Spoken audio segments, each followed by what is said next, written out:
What's going on, ladies and gentlemen? It is a beautiful Saturday afternoon. Perfect day for thrifting. So, let's go thrifting. So, Faith Farm has always been a store that was sort of on the fringe of my South Florida thrifting rotation. So to say, it would always be like a store where if I had extra time to go out of my way to Faith Farm, I'll do it, but it's not one of my primary targets, I guess, in my thrifting endeavors. And today really exemplified why I'm seriously thinking about just removing Faith Farm from my cycle altogether.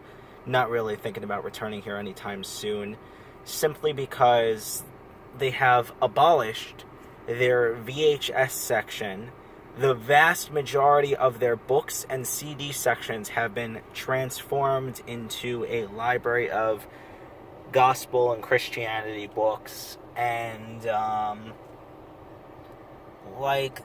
for example, the shelf where the VHS used to be is now designated to Bible books, so to say. And their DVD section has been reduced to one shitty shelf. And it's just really, it's so fruitless for someone like me, so to say. For people that typically come here, these Christian individuals seeking Christian products, then yeah, by all means, this is a church-funded thrift store. This is a church thrift store that sells a lot of Christian shit. So go for it. By all means, it's great for you. For me, there's really not much for me here anymore, and it's sad because this used to be one of my favorite stops. I used to find a ton of great stuff. I did find something interesting today, regardless, and I saw this on the shelf, and I'm like, oh no. So this is Gonzo. It is a book written about Hunter S. Thompson. It is not a Hunter S. Thompson book. I still plan on reading it because Hunter S. Thompson is one of my biggest inspirations of all time. It's a biography by Jan S. Weiner and Corey Seymour, Life of Hunter S. Thompson, Gonzo. Pretty great find. However, it just doesn't really give enough robusticity to the thrift store altogether, I'd say. So, sorry, Faith Farm, but I think this might be my last stop for the foreseeable future. So I want to talk about this disgusting bullshit that's going on in Charlottesville. And I'm not here to complain about the individuals themselves, because we all know they're dumb, pathetic fucking morons.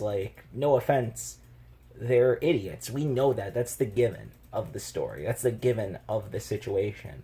So there's no point in revving about that. There'll always be idiots everywhere. And here's just a bunch of idiots gathering. It's not that here I was talking about. It's talking about the people's response to these morons. It's clear that these, so to say, these white supremacists, clearly, they're not doing this for any reason but attention.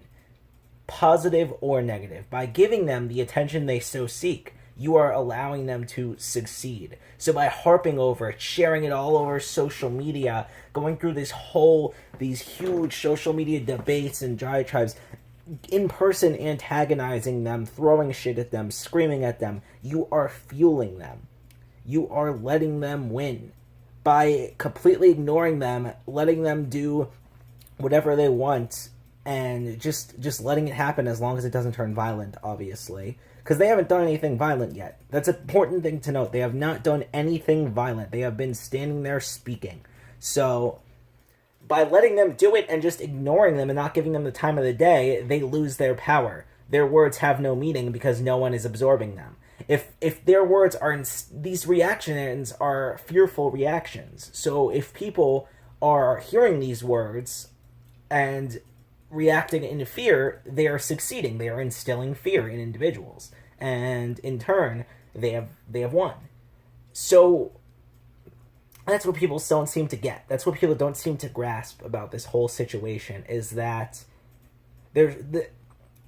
and furthermore, we have a little thing in this country called freedom of speech. You are allowed to speak your mind, speak your beliefs, regardless of how idiotic and moronic they are.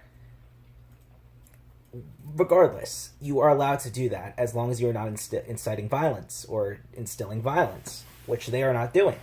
So individuals are so hell-bent about their freedom of speech and all their rights, but the second someone they disagree with decides to use them, and obviously these guys are morons, don't hear me out, I'm Jewish, so I'm obviously disgusted by these individuals, and the second these morons like start to say some horrible racist crap, people just flip out, say they can't do it, even though it is clearly the rights they have been fighting for this whole time. It is the foundational basis of our nation.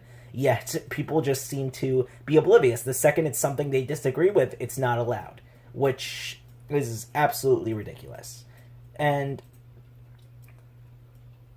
like, by letting them speak and not giving their words any power by responding in fear, they lose. They just look like morons to everyone, and no one's going to actually fall for their bullshit. No one's going to be persuaded by their garbage. That's just not going to happen. So let them speak. Let them make idiots of themselves for national audiences, and then they lose their power. If you respond fearfully and violently back at them, you are giving them all the power they want. That's my final verdict. It's absolutely ridiculous. People need to calm the fuck down and let them lose. They're letting them win by freaking out. I'm done.